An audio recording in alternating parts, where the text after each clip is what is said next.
Halo teman-teman, bergabung kembali dengan kawan di channel berfiska.com. Oke teman-teman, kali ini kakak akan bahas tentang aplikasi hukum Newton kedua teman-teman. Nah, soalnya cukup mudah sekali. Oke, ini tentang balok yang akan meluncur dalam bidang miring. Oke, coba kita lihat teman-teman. Jadi sebuah balok yang meluncur ke bawah bidang miring. Oke, tanpa gesekan. Jadi ini benar-benar licin. Oke, dengan sudut letaknya 15 derajat. Jadi si bidang miring ini punya sudutnya 15 derajat. Kemudian balok mulai bergerak dari keadaan diam. Oke. Nah, kalau keadaan diam berarti V awalnya adalah 0. Berarti V 0-nya sama dengan 0 ya.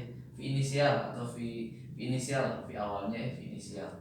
Kemudian bidang miring itu jaraknya 2 meter. Jadi dari sini ke sini ya teman-teman. Nah, bidang miring itu 2 meter, jarak dari ujung sini ke ujung sini. Oke.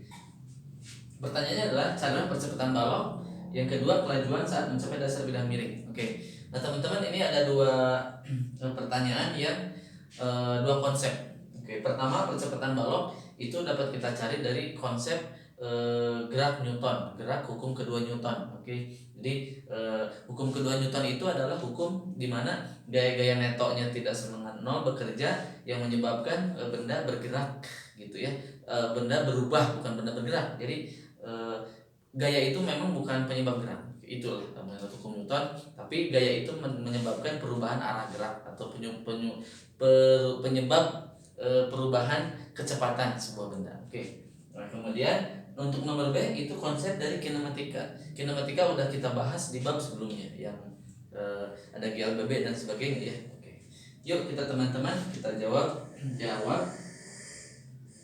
Nah, untuk menjawab nomor A itu tentang hukum Newton ini, nah alangkah bagusnya, alangkah baiknya kita gambarkan diagram benda bebas. Nah, namun sebelum kita menggambar diagram benda bebas, kita gambarkan gaya-gaya yang bekerja secara kasar di dalam balok ini. Oke, pada balok ini coba kita lihat. Karena dia punya massa, berarti dia punya gaya gravitasi mg ke bawah. Nah, di sini tidak ada massa, teman-teman. Nah, teman-teman mungkin belum bertanya kenapa di sini nggak ada masa. Nah, itu teman-teman nanti itu tantangan. Bagaimana kita menyelesaikan tanpa ada masanya. Oke, kita lanjut karena ada permukaan, berarti ada gaya sentuh ke si balok ya, gaya normal ke atas teman-teman.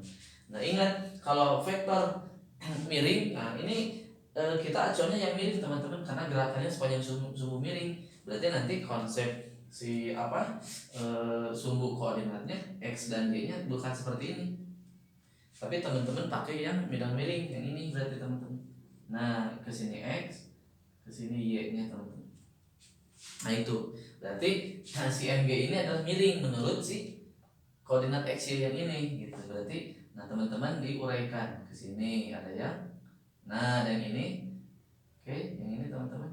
Nah, y ini berarti apa? Sepanjang sumbu y yang ini. Berarti ini apa? Gaya gravitasi arah komponen y. Berarti kalau yang samping theta, ini theta, ini theta. Sampingnya adalah mg cos biasanya kalau samping. Berarti ini mg cos theta. Berarti ada yang satu lagi yang searah sumbu x yang ini. Nah, yang ini adalah mg sin theta. Oke. Nah, begitu teman-teman untuk menguraikan diagram kasar si pada balok. Nah, tidak ada gaya lain pada arah x karena nggak ada gaya gesek licin.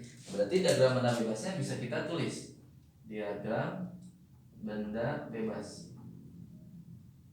Oke, kita tulis seperti apa? Pertama teman-teman bentuk titik. Oke, titiknya partikel.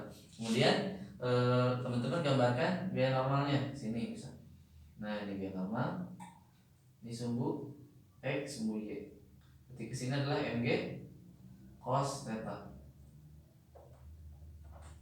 Mg cos theta. Oke, yang kesini adalah mg sin theta. Nah, ini teman-teman. Jadi kira-kira ada gaya-gaya udah diuraikan seperti ini. Oke. Nah, ini. Oke. Nah, kemudian teman-teman uraikan gaya-gaya di setiap sumbunya, di setiap arahnya. Berarti yang pertama kita arah sumbu apa? Sumbu x dulu, sumbu y dulu boleh lah. Arah sumbu y.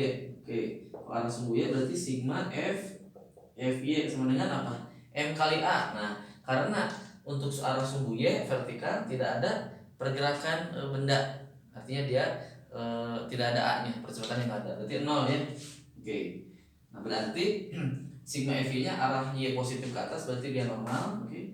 Dikurangi ke bawahnya apa? Mg cos theta. Mg cos theta sama dengan 0. Berarti N sama dengan Mg cos theta. Nah sebenarnya untuk FY sama dengan 0 ini sebenarnya tidak berpengaruh karena dia normal, tidak cukup membantu untuk menyelesaikan percepatan ini, karena percepatan itu adanya sepanjang sumbu X.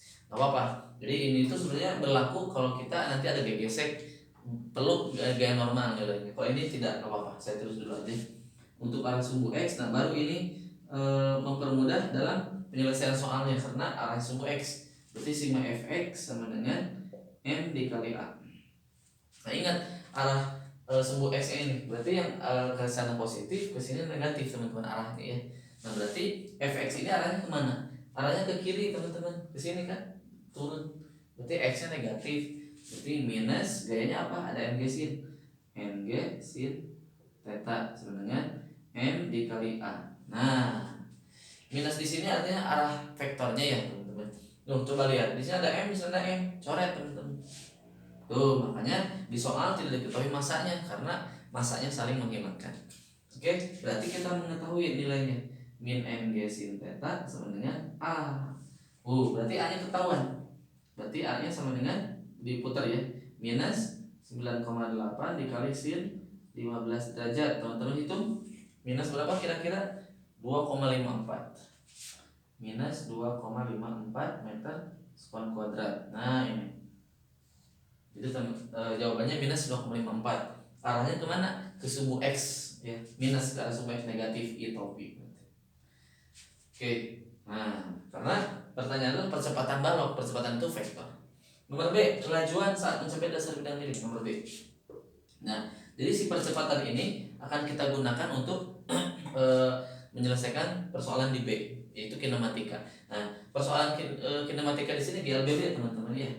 Kenapa GLBB? Karena udah jelas balok V awalnya 0. Oh, berarti ada percepatan, ada perubahan. Kemudian A-nya konstan, percepatannya konstan sebesar segini 2,54 ke arah kiri ya. Berarti kita pakai yang rumus GLBB, yang pakai yang ini aja. Vf kuadrat sama dengan V awal kuadrat ditambah 2A delta X. Gini kan biasanya delta X. Oke, delta X perubahan posisinya ya teman-teman. Berarti Vf kuadrat, V 0 nya nggak ada, V awalnya 0 ya sini 0. Berarti 0 ya, 0 nya 0 boleh. 2 A nya berapa? Minus 2,5. Oke. Nah, delta X itu adalah X akhir, oke, kurangi X awal. Nah, karena X akhirnya di sini, sedangkan awalnya di sini, berarti titik acuan awalnya di sini. Berarti di sini adalah sumbu 0,0-nya teman-teman. Ini 0,0. Berarti XF-nya ada di mana? Di sini. Kalau 0,0 di sini berarti ini sebelah kirinya. X negatifnya berarti saya bisa tulis 2 kali minus 2,54, XF-nya minus 2 dikurangi awalnya 0. Nah, begitu teman-teman. Jadi VF-nya adalah akar dari minus kali minus positif teman-teman, karena 0 enggak ada. Jadi minus 2 kali minus 2,4, jadi 4 tinggal dikali 2,54. Jadi VF-nya berapa teman-teman? Setelah dicek 3,18 meter per sekon. Nah ini adalah kecepatannya. Kalau lajunya ya tinggal dimutlakin. Lajunya ya sama, berarti lajunya adalah 3,18 meter per sekon. Oke, itu saja mungkin yang bisa kakak sampaikan untuk mengawali persoalan-persoalan di dalam hukum Newton kedua. Nanti kita variasi soal-soalnya di dalam hukum Newton kedua ini cukup banyak variasinya. Teman-teman tetap ikuti channel ini agar teman-teman mendapatkan ilmu-ilmu yang sangat bermanfaat dan powerful lah, sangat kuat untuk pemahaman fisika dasar. Thank you, terima kasih. Salam berfisika.com. Sampai jumpa. Dadah.